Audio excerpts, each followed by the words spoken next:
Welcome again to a new video session by अपने tuition classes. So guys, इस video session में हम discuss करने वाले हैं एक्सरसाइज 2.5 के क्वेश्चन नंबर फर्स्ट के बाकी के लास्ट 3 पार्ट्स को। So guys, जो हमने प्रीवियस वीडियो लेक्चर किया था उसमें हमने फर्स्ट 3 पार्ट्स किए थे। So अब हम लास्ट 3 पार्ट्स करने वाले हैं। So let's get started। So guys, अभी तक हम क्या सॉल्व किया, वैल्यू फाइंड करे, वेरिएबल जो भी हमें वेरिएबल गिवन है उसके वैल्यूज फाइंड कर रहे हैं, फिर चाहे हमें उसमें क्रॉस मल्टीप्लिकेशन करनी है, ट्रांसपोजिंग करनी है, सब कुछ ठीक है। सो बस वैसे ही अब इसमें हम किसकी वैल्यू फाइंड करेंगे, x की। सो चलो करते हैं फाइंड। सो इधर बोला कि x minus 5/3 is equal to x minus 3/5। किसका क्या मतलब है कि जो x माइनस 5/3 है वो किसके इक्वल है, x माइनस 3/5 के। ठीक है। सो जब भी हम LHS एंड RHS की बात करते हैं ना, सो LHS एंड RHS दोनों इक्वल होने चाहिए। जैसे अब स्टेटमेंट्स हम करते हैं, सो स्टेटमेंट्स में दोनों को इक्वल करने के लिए बहुत चीजों से मल्टीप्लाई भी करते हैं, बहुत चीजों से प्लस भी करते हैं। ठीक है। हम नंबर्स ऐड करते हैं ताकि दोनों तरफ इक्वल हो जाए। हम दोनों जगहों को मतलब LHS एंड RHS को इक्वल रखने की कोशिश करते हैं। ठीक है। सो बस वैसे इधर भी इन्होंने बताया हुआ कि ऑलरेडी मतलब ऑलरेडी बताया हुआ कि ये इक्वल है। हमें बस क्या करना है, वेरिएबल की वैल्यू को फाइंड करना है। ठीक है। सो अब देखो दोनों में ही न्यूमरेटर्स में दो नंबर्स है। ठीक है। x minus 5/3, x minus 3/5। ठीक है। मतलब दोनों के ही न्यूमरेटर्स में x मतलब दोनों के ही न्यूमरेटर्स में कांस्टेंट है, वेरिएबल है। और अगर हम देखें तो दोनों ही फ्रैक्शन टर्म्स है। सो हम कर सकते हैं कि हम इसको क्रॉस मल्टीप्लाई कर दें। सो हम x माइनस 5 को 5 से मल्टीप्लाई कर दें एंड x माइनस 3 को 3 से मल्टीप्लाई कर दें। ठीक है। सो हम ऐसा कर सकते हैं मल्टीप्लाई। चलो हम इसको किससे थ्रू करेंगे, क्रॉस मल्टीप्लिकेशन के थ्रू। चलो करते हैं स्टार्ट क्वेश्चन को। सो जब हमने मतलब ये देखो अब यहाँ पे क्या चीज है, x माइनस 5 कि मतलब इनसे जो भी नंबर मल्टीप्लाई होगा वो x से भी मल्टीप्लाई होगा और 5 से भी मल्टीप्लाई होगा। ठीक है। सो अगर हम इसको मल्टीप्लाई करेंगे हम कैसे लिखेंगे, 5 को बाहर लिखेंगे एंड x माइनस 5 को ब्रैकेट में लिखेंगे। इसका क्या मतलब है, जो 5 है वो x से भी मल्टीप्लाई हो रहा है एंड जो 5 है वो 5 से भी मल्टीप्लाई हो रहा है। ऐसा नहीं है कि वो सिर्फ एक नंबर से मल्टीप्लाई हो रहा है, वो दोनों नंबर से मल्टीप्लाई हो रहा है। ठीक है। फिर जब हम x माइनस 3 को मल्टीप्लाई करेंगे 3 के साथ तो भी सेम होगा। इसका क्या मतलब है, जो 3 है वो x से भी मल्टीप्लाई हो रहा है और जो 3 है वो 3 से भी मल्टीप्लाई हो रहा है। ठीक है। जो 5 था वो x और 5 दोनों से मल्टीप्लाई हो रहा था, जो 3 है वो x और 3 दोनों से मल्टीप्लाई हो रहा है। ठीक है। सो मतलब ये जो नंबर्स है, अगर हमें देखो कोई एक नंबर है उसको दो चीजों से मल्टीप्लाई करना है। अब दो चीजों इन द सेंस दो चीजों का क्या मतलब है कि जैसे हम न्यूमरेटर में इधर x माइनस 5 थी, टर्म्स दो है यहाँ पे, एक x है और एक 5 है। ठीक है। सो मतलब जो भी नंबर मल्टीप्लाई होगा वो x से भी मल्टीप्लाई होगा और 5 से भी मल्टीप्लाई होगा। ठीक है। सो इसलिए हम क्या करेंगे, जो भी नंबर मल्टीप्लाई हो उसको बाहर रखेंगे और जो नंबर मल्टीप्लाई हो रहा है उसको हम ब्रैकेट में करेंगे। जैसे x माइनस 5 मल्टीप्लाई हो रहा है किससे, 5 से। सो 5 बाहर रखा है, x माइनस 5 हमने ब्रैकेट में रख दिया, फिर 3 को बाहर रखा है, x माइनस 3 को हमने ब्रैकेट में रख दिया। ठीक है। सो फिर अब हमारी इक्वेशन क्या बनी, 5x minus 5 equal to 3x minus 3। ठीक है। सो अब हमें क्या करना है, ब्रैकेट सॉल्व करना है। ब्रैकेट सॉल्व करने के लिए क्या करना होगा, देखो अब एक वेरिएबल और एक कांस्टेंट है तो माइनस तो नहीं हो सकता। सो मतलब हमें डायरेक्ट मल्टीप्लाई करने वाला काम करना होगा। सो 5 into x is 5x, 5 into 5 is 25 और माइनस का साइन तो वैसे ही रहेगा। फिर आ जाता है 3 इंटू एक्स 3x, 3 इंटू 3 9 और बीच में माइनस का साइन वैसे ही रहेगा। सो अब हमारी इक्वेशन क्या बनी, 5x minus 25 equal to 3x minus 9। ठीक है। सो अब हमें क्या करना है, अब हमें ट्रांसपोज करना है। हम 3x को ट्रांसपोज करेंगे लेफ्ट हैंड साइड में एंड माइनस 25 को ट्रांसपोज करेंगे राइट हैंड साइड में। ठीक है। तो जब हमने 3x को ट्रांसपोज किया लेफ्ट हैंड साइड में तो वो बन गया माइनस 3x, क्योंकि वो राइट हैंड साइड में प्लस 3x था इसीलिए वो लेफ्ट हैंड साइड में माइनस 3x बन गया। And minus 25 right hand side में प्लस 25 बन गया क्योंकि वो लेफ्ट हैंड साइड में माइनस 25 था। ठीक है। साइंस चेंज होते हैं तो बस यहाँ पे भी साइंस चेंज हुए। अब हमारी इक्वेशन क्या बन गई, 5x minus 3x equal to minus 9 plus 25। अब हम देखें तो दोनों तरफ वेरिएबल टर्म और कांस्टेंट टर्म अलग अलग हो गई हैं। LHS में वेरिएबल वाली टर्म एंड RHS में कांस्टेंट वाली टर्म्स। ठीक है। तो अब हमें क्या करना है, जो भी इक्वेशन के बीच में बोलिए करने के लिए वो सॉल्व करना है, मतलब इनके बीच में जो भी सॉल्व करने के लिए बोला है करना है। अब सॉल्व करने का इन द सेंस कि अगर इनके बीच में माइनस का साइन है तो माइनस करना है, अगर एक माइनस एक प्लस है तो भी माइनस ही होगा। ठीक है। क्योंकि जो 5x है वो भी पॉजिटिव है एंड जो 3x है वो नेगेटिव है। सो पॉजिटिव और नेगेटिव माइनस होते हैं, ठीक है। फिर -9 और +25, एक पॉजिटिव टर्म और एक negative term, so plus minus minus, ठीक है। सो 5x - 3x is 2x and 25 - 9 is 16। अब हमारी इक्वेशन क्या बनी, 2x = 16। अब हमें क्या करना है, x को अकेला रखना है एंड 2 को हमें भेज देना है राइट हैंड साइड में। 2 लेफ्ट हैंड साइड में x के साथ मल्टीप्लाई हो रहा था, अब राइट हैंड साइड में जाके 16 के साथ डिवाइड होगा। सो 2 और 16 को डिवाइड करेंगे, x की वैल्यू आ जाएगी 8, क्योंकि 2 8 जा 16। सो x की वैल्यू आ गई हमारी 8। सो गाइस मैं फिर से बताती हूँ हमने इस क्वेश्चन में क्या किया। सबसे पहले हमारा क्वेश्चन बोला था x - 5/3 = x - 3/5। अब हमने दोनों जगह पे देखा कि दोनों जगह डिनोमिनेटर्स एंड न्यूमरेटर है, मतलब दोनों टर्म्स फ्रैक्शन में है। फिर जो उनके न्यूमरेटर्स हैं वहां पे एक एक्सप्रेशन बन रही है, मतलब x - 5 और x - 3, ठीक है। सो इसमें हम क्या कर सकते हैं, क्रॉस मल्टीप्लिकेशन हम कर सकते हैं, क्योंकि इनके साथ कोई और नंबर भी गिवन नहीं है, ठीक है। मतलब हमारे पास जो दो नंबर्स हैं वो है 2 फ्रैक्शंस, ठीक है, और उसके अलावा कोई और नंबर जैसे +5 +2 ऐसा कुछ नहीं गिवन है, हमें सिर्फ यही दो नंबर्स गिवन है, यही दो फ्रैक्शंस गिवन है। सो हम इनको मल्टीप्लाई कर सकते हैं, हम इनको क्रॉस मल्टीप्लिकेशन के साथ कर सकते हैं। तो चलो करते हैं। फिर हमने 5 को मल्टीप्लाई किया x - 5 के साथ और 3 को मल्टीप्लाई किया x - 3 के साथ। सो ये कैसे बने, 5x - 5 ब्रैकेट में = 3 x - 3 ब्रैकेट में। फिर हमने इनको कर दिया multiply, 5x - 25, 5 × x is 5x, 5 × 5 is 25, minus का साइन वैसे ही रहेगा, ठीक है। फिर इक्वल टू भी एज इट इज आ जाएगा, 3 × x इज 3x, 3 × 3 इज 9, और फिर माइनस का साइन भी एज इट इज आ जाएगा। फिर हमें क्या करना है, ट्रांसपोज करना है। हमने 3x को ट्रांसपोज किया राइट हैंड साइड, सो वो बन गया -3x। -25 को हमने ट्रांसपोज किया राइट हैंड साइड में, सो वो बन गया +25। अब हमने इनको कर दिया minus, 5x - 3x is 2x, 25 - 9 is 16, बन गई इक्वेशन 2x = 16।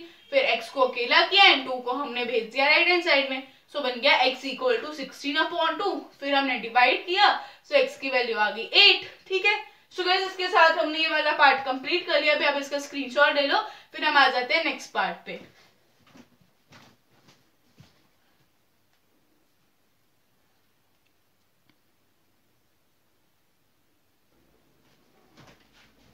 सो गाइस चलो अब आ जाते हैं हम अपने ई पार्ट पे। सो गाइस ई पार्ट में हमें बोला है 3t - 2/4 -2t + 3 -3/3 = 2/3 - t। So guys इसमें हमें LHS में हमें दिया है 3t - 2/4 -2t + 3/3 एंड RHS में हमें गिवन है 2/3 - t। सो चलो फाइंड करते हैं t की वैल्यू। सो गाइस अब देखो कि हमें LHS में कौन सी फ्रैक्शन दी है, मतलब कितनी फ्रैक्शंस दी है हमें LHS में, 2 फ्रैक्शंस दी हैं, ठीक है।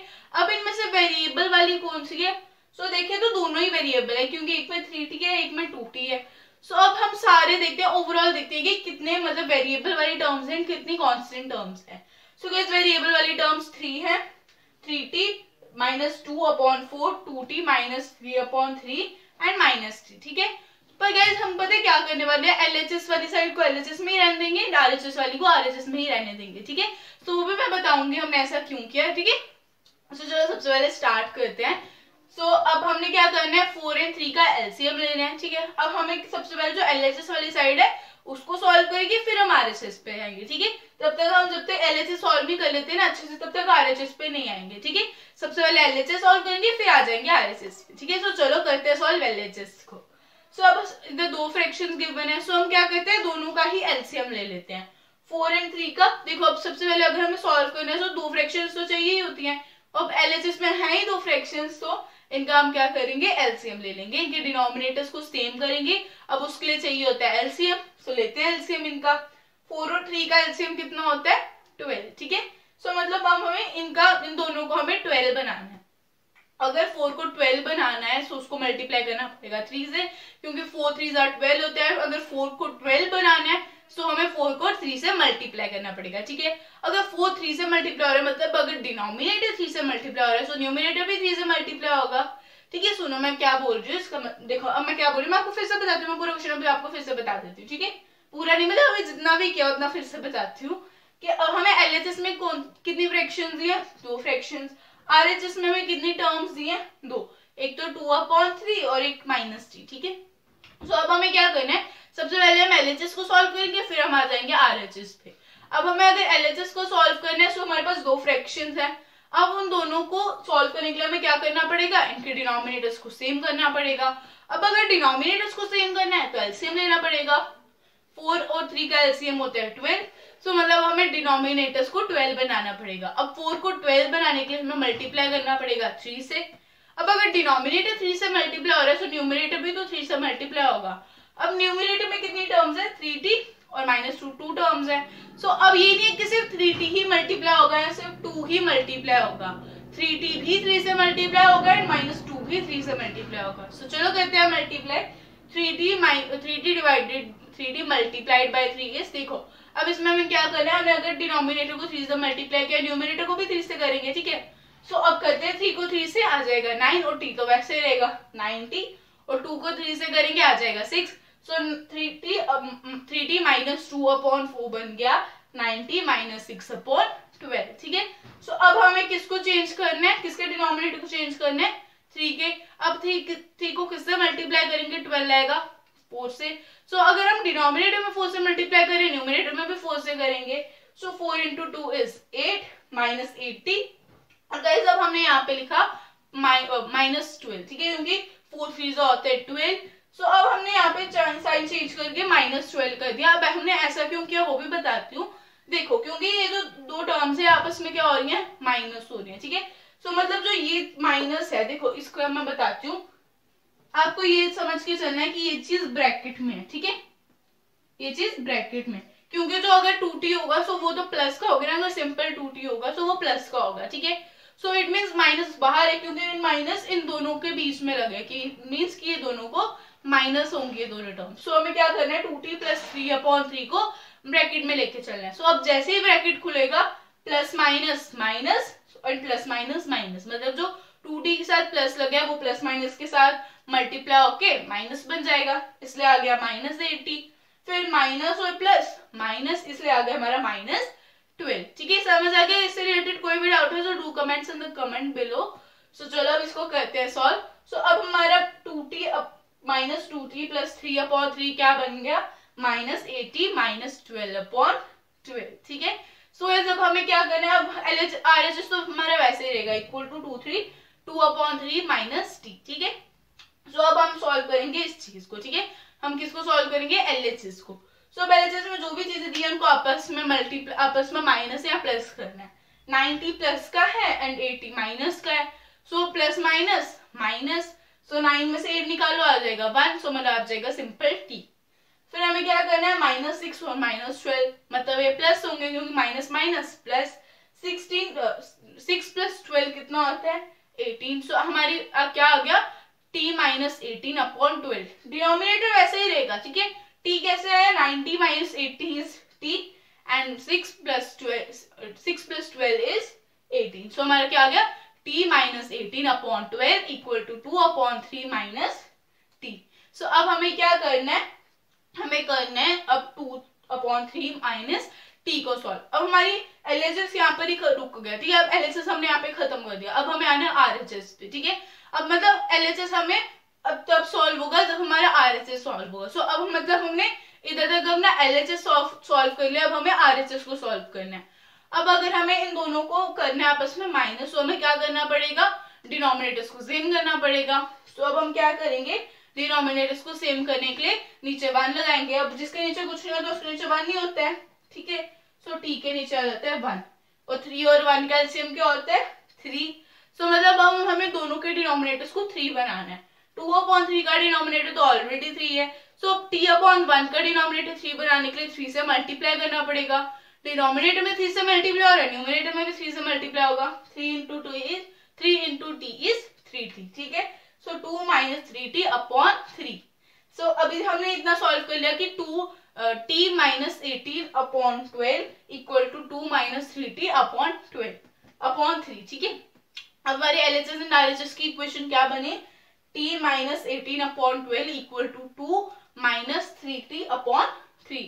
अब हमें क्या करना है, क्रॉस मल्टीप्लिकेशन, ठीक है। जैसे हमने प्रीवियस क्वेश्चन में क्या हमने क्या किया, क्रॉस मल्टीप्लाई कर दिया, क्योंकि अब इनके साथ ना ही कुछ और टर्म तो लगी नहीं है।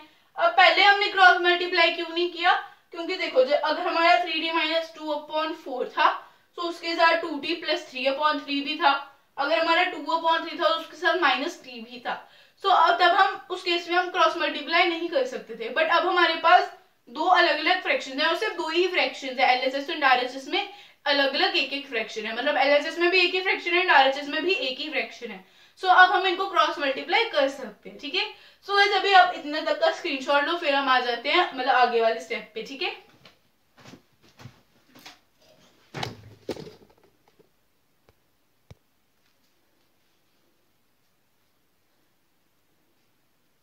एंड गाइस अगर आपको वीडियो पसंद आ रही है तो लाइक कर दो, चैनल को सब्सक्राइब नहीं किया so guys please do subscribe to our channel. अगर आपको कोई भी डाउट है so do comments in the comment below.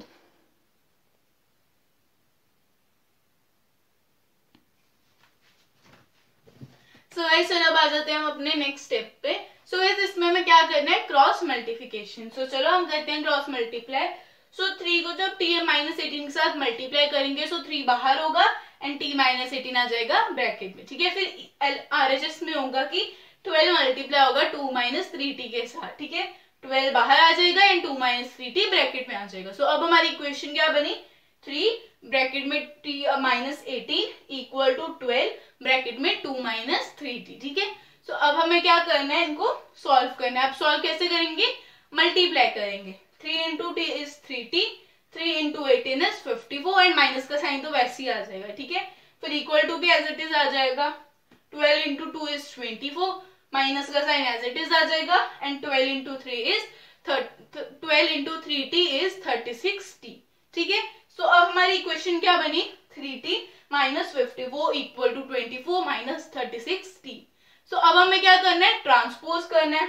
सो हम 36t को ट्रांसपोज करेंगे राइट हैंड साइड में एंड -54 को ट्रांसपोज करेंगे राइट हैंड साइड में, ठीक है। मतलब हमने 36t को ट्रांसपोज किया लेफ्ट हैंड साइड में एंड -54 को ट्रांसपोज किया राइट हैंड साइड में। अब -36t जब लेफ्ट हैंड साइड में है, ठीक है, जब हमारे -36t था राइट हैंड साइड में वो नेगेटिव था, लेफ्ट हैंड साइड में जाके वो पॉजिटिव हो गया। -54 लेफ्ट हैंड साइड में नेगेटिव था, राइट हैंड साइड में पॉजिटिव हो गया।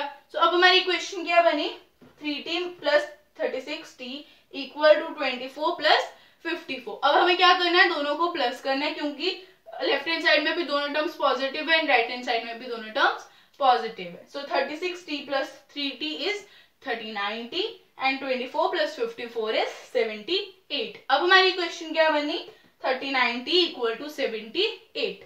अब हमें t को अकेला करना है एंड 78/39 लिखना है। अब 78/39 क्यों लिखा, हमने 39 को ट्रांसपोज किया राइट हैंड साइड में, लेफ्ट हैंड साइड में t से मल्टीप्लाई हो रहा था, राइट हैंड साइड में 78 के साथ डिवाइड होगा। सो जब हमने इनको कट किया तो ये क्या बन गए, 2, ठीक है। सो लास्ट में हमारी t की वैल्यू आई 2। अब हमने किसके साथ कट किया इनको, 3 के साथ, ठीक है, क्योंकि 3 और 9 को प्लस करें तो आते हैं 12, 8 और 7 को प्लस करें आता है 15 एंड 15 और 12 दोनों ही 3 के टेबल में आते हैं। अब ये 3 की डिविजिबिलिटी, अगर कोई भी नंबर को अगर हम सम करें और उनका अगर किसी भी 2 डिजिट नंबर या 3 डिजिट नंबर का हम सम करें और वो कोई ऐसा नंबर है जो कि 3 के टेबल में आता होगा तो 3 उससे डिवाइड होता होगा, ठीक है। सो 3 दोनों से डिवाइड होता था। सो जब हमने इनको कट किया सो t की वैल्यू आ गई 2, ठीक है। सो गाइस अभी आप इसका स्क्रीनशॉट लो, फिर हम आ जाते हैं नेक्स्ट पार्ट पे।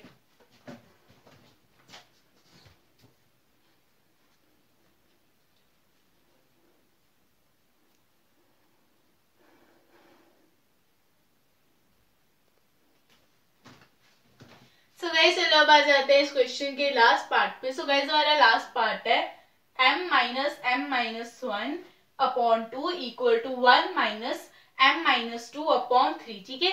सो गाइस अब ये जो भी इक्वेशन है, ठीक है, हमें पता है अब इसमें m वेरिएबल दी है सो उसकी वैल्यू फाइंड करनी है। बट सबसे पहले मैं आपको एक चीज बताती हूँ, ठीक है। अब यहाँ पे लिखा है m - m-1/2, ठीक है। सो इसको हमने कैसे देखना है, हमने देखना है कि जो m-1/2 है ये ब्रैकेट में, ठीक है, या जो माइनस होगा वो मतलब इस वाले माइनस के साथ कट होगा, ठीक है। अब हमने पता है इसको कैसे देखना है, इसका क्या मतलब है, जो m है m-1/2 का मतलब है कि जो ये जो मतलब पूरी एक्सप्रेशन है इसमें क्या हो रहा है, माइनस हो रहा है। जो m है वो किससे माइनस हो रहा है, m-1/2 से, ठीक है। सो मतलब ये अलग टर्म है, ये अलग टर्म है, ठीक है। सो हमने इसको ब्रैकेट में रखना है। देखो अगर आप ऐसे नहीं करोगे ना, सो जब आप इसको आंसर फाइंड करोगे, देखो जैसे अभी हमने यहाँ पे +1 कर दिया था बाद में, जब हमने मतलब चेंज किए हमने दोनों, मतलब जब हमने क्या किया, देखो अभी हमने यहाँ पे चेंज किए थे, ठीक है। अभी गाइस मैं जब क्वेश्चन बताऊंगी मैं आपको बताऊंगी, ठीक है। अभी हमने यहाँ पे क्या किया था, हमने दोनों को सिंपली मतलब देखो अभी गाइस, अभी हमने जो मैं बता रही हूँ वो देखते हैं, फिर उसके बाद मैं आपको पूरा क्वेश्चन भी एक्सप्लेन कर दूंगी, ठीक है। सो अब यहाँ पे था m-1/2, ठीक है। सो उसका क्या मतलब है कि जो m है वो अलग टर्म है और जो m-1/2 है वो एक अलग टर्म है। जो ये दो टर्म्स हैं दोनों आपस में माइनस हो रही है। सो हमें इन दोनों को अलग अलग टर्म्स ही देखना है, ठीक है। हम दोनों को इनको सेम टर्म्स नहीं करने, दोनों अलग अलग टर्म्स, ठीक है। सो इसमें क्या करना है, हम इनको ऐसे ब्रैकेट के टाइप में ही देखना है। अगर हम ब्रैकेट नहीं करेंगे सो जो भी हम आगे जो भी जैसे भी हम आंसर फाइंड करेंगे उसमें हमारा आंसर गलत हो जाएगा, क्योंकि यहाँ पे हम जो लास्ट में जब हम आगे आंसर फाइंड करेंगे ना, सो इसमें ये जो माइनस है m-1 है, ये m+1 बनेगा, ठीक है। सो अगर आप क्या करते हो, क्योंकि जैसे ब्रैकेट खुलेगा सो ये जो माइनस है माइनस माइनस प्लस हो जाएंगे। सो यहाँ पे क्या बनेगा m+1। पर अगर आप ब्रैकेट नहीं रखोगे तो आपका क्या आंसर होगा, आप m-1 नहीं लिखोगे सो आगे आपका आंसर भी गलत आएगा, ठीक है। सो हमें क्या करना है, इसको एज अ ब्रैकेट के टाइप पे देखना है, ठीक है। हमें ये देखना है कि ये दो अलग अलग टर्म्स है। जैसे प्रीवियस क्वेश्चन था उसमें भी हमें दोनों को अलग अलग टर्म्स देखना था, ठीक है। सो चलो अब हम अपने क्वेश्चन को स्टार्ट करते हैं। और यहाँ पर सबसे ज्यादा मिस्टेक होती है, इसलिए मैंने सबसे पहले आपको यही चीज बताई, ठीक है। सो चलो अब क्वेश्चन स्टार्ट करते हैं। हमारा क्वेश्चन क्या है, m-1/2 m-2/3, ठीक है। सो अब हमें क्या करना है, ये दो अलग अलग टर्म्स है, ठीक है। जैसे मैंने अभी आपको बता दिया कि जो ये टर्म है ये अलग है, ये टर्म अलग है, ये टर्म अलग है, ये टर्म अलग है। मतलब जो m है वो अलग टर्म है, m-1/2 अलग टर्म है। RHS में भी 1 अलग टर्म है एंड m-2/3 अलग टर्म है। दोनों टर्म्स अलग अलग है, ठीक है। सो हम आपने इन दोनों टर्म्स को साथ में नहीं लिखना है, वरना क्या, देखो जैसे अभी हमने यहाँ पे किया कि हमने दोनों के डिनोमिनेटर सेम किए। अगर ये दोनों सेम टर्म्स होते तो क्या हम डिनोमिनेटर चेंज करते, नहीं करते। अब दोनों अलग अलग टर्म्स इसलिए हमने डिनोमिनेटर चेंज किए। अब गाइस एक क्वेश्चन आता है कि हम ये कैसे पता चलेगा कि कौन सी टर्म अलग है और कौन सी टर्म सेम है, ठीक है। अगर गाइस ये सेम टर्म होती तो ये पता है कैसे होती, ये ऐसे होती m-1/2, ठीक है। सो मतलब ये जो 2 होता वो तीनों के नीचे आता, मतलब ये फिर डैश ऐसे होती, ना कि सिर्फ m-1 पे, ठीक है। अगर ये डैश सिर्फ m-1/2 है, मतलब सिर्फ m-1 पर ही ये, मतलब m जो 2 है वो हमने सिर्फ m-1 के नीचे लिखा है, इसका मतलब जो m-1 है वो अलग टर्म है और जो m है वो अलग टर्म है। जो m-2/3 लिखा है, सो हमने अगर 3 सिर्फ m-2 के नीचे लिखा है, तो इसका क्या मतलब है कि जो 1 है वो अलग टर्म है और जो m-2 है m-2/3 वो अलग टर्म है, ठीक है। सो अब अगर जब हमें पता चल गया कि वो दोनों अलग टर्म्स है, सो मतलब ये जो माइनस है वो इन दोनों के बीच में लगे, ये बताने के लिए कि ये दोनों टर्म्स माइनस हो रही है बीच में, ये दोनों टर्म्स आपस में माइनस हो रही है। इसलिए नहीं लगा कि ये दोनों टर्म्स आपस में प्लस हो रही है, मतलब ये दोनों मतलब प्लस तो नहीं, मतलब ये जो माइनस है ये m के साथ नहीं लग रहा है। ये माइनस क्यों लगा है, ये बता रहा है कि ये दोनों टर्म्स आपस में माइनस हो रही है, ठीक है। सो अब हमने दोनों को अलग अलग ले लिया है। और गाइज यहाँ पर आपको सबसे ज्यादा ध्यान रखना होता है, क्योंकि यहाँ पर ही सबसे ज्यादा मिस्टेक्स होती हैं। अगर यहाँ पर प्लस माइनस की मिस्टेक होगी ना, आगे आंसर भी गलत आ सकते हैं, ठीक है। सो हम आपको सबसे पहले ये चीजें सबसे ज्यादा ध्यान में रखनी है, ठीक है। सो चलो अब स्टार्ट करते हैं। अब ये दोनों हमें पता है अलग अलग टर्म्स है, सो अब इनके डिनोमिनेटर्स को सेम करेंगे, ठीक है। सो हमने दोनों का डिनोमिनेटर इन दोनों के डिनोमिनेटर का एलसीएम 2 आ जाएगा, क्योंकि एक का डिनोमिनेटर 2 है और एक के नीचे कुछ भी नहीं है, मतलब 1 है। 2 और 1 का एलसीएम आ जाता है 2। और यहाँ पर भी सेम चीज है, यहाँ पे 1 के नीचे कुछ नहीं है तो 1 आ जाएगा, 3 और 1 का एलसीएम आ जाएगा 3, ठीक है। सो एलएचएस में एलसीएम आया 2 एंड आरएचएस में एलसीएम आया 3। सो अब अगर हमारा सबसे पहले एलएचएस करते हैं फिर आरएचएस पे आते हैं, ठीक है। सो अगर 2 और 1 का एलसीएम लेंगे आ जाएगा 2। अब डिनोमिनेटर को 2 बनाने के लिए, अब देखो अगर डिनोमिनेटर 1 है उसको 2 बनाने के लिए 2 से मल्टीप्लाई करना पड़ेगा। अगर डिनोमिनेटर में 2 से मल्टीप्लाई हो रहा है, न्यूमरेटर में भी 2 से होगा, 2 × m is 2m, ठीक है। सो अब हमारा आंसर आ जाएगा 2m - m+1। अब m+1 क्यों आया, क्योंकि माइनस माइनस होते हैं प्लस, ठीक है। 2m माइनस m+1/2 आ गया हमारा लेफ्ट हैंड साइड में। अब राइट हैंड साइड में आ जाते हैं, 3 और 1 का एलसीएम आ जाता है 3। सो अब 1 को 3 बनाने के लिए क्या करना पड़ेगा, 3 से मल्टीप्लाई करने को पड़ेगा। डिनोमिनेटर 3 से मल्टीप्लाई और न्यूमरेटर भी 3 से मल्टीप्लाई होगा। 3 into 1 is 3। So 3 minus m+2/3। अब प्लस क्यों आया, क्योंकि माइनस माइनस होते हैं प्लस, ठीक है। सो अब हमारे इतना पता चल गया हमें क्या है, 2m minus m+1/2, 3 minus m+2/3।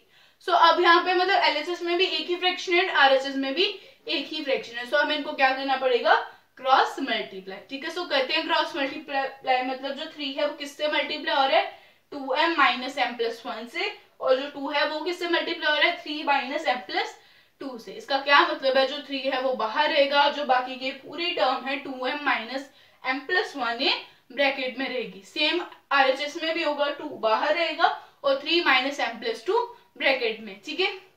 सो चलो अब हम इसको सॉल्व करते हैं। 2m माइनस m आ जाएगा 3m। तो गाइज अब हम एक चीज करते हैं, हम आप पहले मल्टीप्लाई कर लेते हैं, उसके बाद सॉल्व करते हैं, ठीक है। अगर पहले ब्रैकेट में आपकी मर्जी, अगर आपको पहले ब्रैकेट के अंदर की चीजें सॉल्व करनी है ब्रैकेट के अंदर भी कर सकते हो, और अगर आपको पहले मल्टीप्लाई करना है मल्टीप्लाई भी कर सकते हो। सो हम पहले मल्टीप्लाई करते हैं, उसके बाद हम ब्रैकेट के अंदर की चीजें सॉल्व करते हैं, ठीक है। अब ब्रैकेट के अंदर की चीजें सॉल्व करने का मतलब है, जैसे आप कर सकते हो 2m माइनस m, सो वो आ जाएगा m+1। फिर आप कर सकते हो कि आप देखो, अब आरएचएस में तो मल्टीप्लाई नहीं होगा ना, ठीक है। अगर आप देखो कि देखो अब यहाँ पे मैं बोल रही हूँ कि जो एलएचएस है उधर दो वेरिएबल्स हैं, और जो आरएचएस में से एक ही वेरिएबल है। सो हम क्या करेंगे, पहले उनको मल्टीप्लाई कर लेते हैं, उसके बाद ट्रांसपोजिंग कर लेंगे, वो ज्यादा इजी हो जाएगा, ठीक है। सो चलो करते हैं। 3 into 2 is 6m, 3 into m is 3m, 3 into 1 is 3। अब एलएचएस में क्या हो गया, 6m माइनस 3m प्लस 3। अब आरएचएस में देखते हैं, 2 into 3 is 6, 2 into m is 2m, 2 into 2 is 4। RHS में आ गया 6 माइनस 2m प्लस 4। अब हमारी इक्वेशन क्या बनी, 6m minus 3m plus 3 equal to 6 minus 2m plus 4। अब हमें क्या करना है, ट्रांसपोजिंग। सो कहते हैं, सो गाइस सबसे पहले ट्रांसपोजिंग करने से पहले अगर हम देखेंगे यहाँ पे 2 है, मतलब यहाँ पे क्या है, यहाँ पे 2 वेरिएबल्स है। सो हम इनको यहाँ पे सॉल्व कर सकते हैं, हम सॉल्व कर लेते हैं। जैसे कि मैंने आपको पहले बताया कि अगर आपको यहाँ पे ब्रैकेट सॉल्व करना है, पहले ब्रैकेट भी सॉल्व कर सकते हो, फिर उसके बाद ट्रांसपोजिंग कर लेना। और अगर आपको पहले ब्रैकेट सॉल्व नहीं करना, तो पहले मल्टीप्लाई कर लो, उसके बाद ट्रांसपोजिंग कर देना, एक ही बात है, ठीक है। So 6 minus 3 is 3m plus 3 equal to 10 minus 2m। और 10 माइनस 2m क्यों आया, क्योंकि 6 प्लस 4 इज 10। अब अगर आपको ब्रैकेट पहले सॉल्व करना है तो आप ऐसे कर सकते थे, 3 प्लस 2 वो आ जाता 5, ठीक है। सो बस वैसे ही 6 प्लस 4 कर दिया, वो आ गया 10 माइनस 2m। सो अब हमारी इक्वेशन क्या बनी, 3m plus 3 equal to 10 minus 2m। अब आपको क्या करना है, ट्रांसपोजिंग। 2m को भेज दो राइट हैंड साइड में एंड 3 को भेज दो लेफ्ट हैंड साइड में। 2m अभी राइट हैंड साइड में माइनस हो रहा था, लेफ्ट हैंड साइड में प्लस होगा। सो क्या आ जाएगा, 3m plus 2m equal to 10 minus 3। अब हमने प्लस 3 को भेजा था राइट हैंड साइड में, सो वो बन गया माइनस 3। सो अब इक्वेशन क्या बनी, 3m plus 2m equal to 10 minus 3। अब करते हैं प्लस और minus, 3m plus 2m is 5m and 10 minus 3 is 7। अब हमें क्या करना है, हमारी इक्वेशन क्या बनी, 5m इक्वल टू 7। m को अकेला छोड़ दो, 5 को भेज दो राइट हैंड साइड में। सो 5 एलएचएस में मल्टीप्लाई होता है m के साथ, आरएचएस में डिवाइड होगा 7 के साथ। सो हमारी m की वैल्यू आ गई 7/5। अब क्योंकि ये दोनों ही ऑड नंबर्स हैं तो ये कट नहीं होते, ठीक है। सो m की वैल्यू आ गई 7/5। सो इस यहाँ पे हमारा क्वेश्चन खत्म हो जाता है, आप ले लो इसका स्क्रीनशॉट।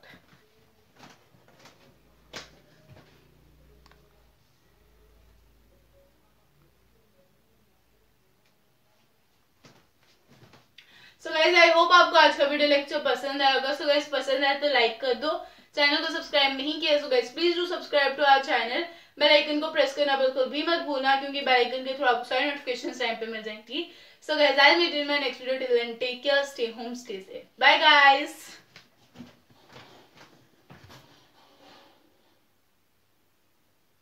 एंड गाइस अगर आपको किसी भी कंसेप्ट से रिलेटेड कोई भी डाउट है so do comment in the comments below, and guys, I'll meet you in my next video. Till then, take care, stay home, stay safe. Bye guys.